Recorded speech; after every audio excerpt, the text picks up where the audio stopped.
Halo, magandang umaga. May papakita ako sa inyo. Dito pag magla-Ramadan, nagtatapon ng mga gamit. Pinagtatapon, nagpapamigay. Ayun. At meron dito mga nakasupot. Naitapon na yung iba. Naipamigay na rin yung iba. Itong mga nakasupot na to, mas gusto pa nilang itapon o ipamigay sa labas kaysa ipamigay sa mga kasambahay nila. Ito yung mga kortina, oh. Kortina to, nabasa ng ulan kagabi. Ang kaganda ng kortina niya. Tatapon lang yan o ipapamigay sa iba. O yung mga sosyali na kortina. O diba? Meron pang pa ganun-ganun. Yun o. Ang ganda siya. May pa ganyan-ganyan pa o. Itatapon lang yan. Naipamigay na yung iba.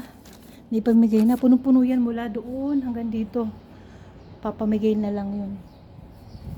Kung isang araw nagtapon, nakatapon talaga siya. Pero talaga ang ganda oh. Tatapon lang to. Oh, mahal-mahal pa naman ang mga kortina sa atin. O diba, burloloy pa lang, panalo na. Lalo pa kaya pag inopen mo yan.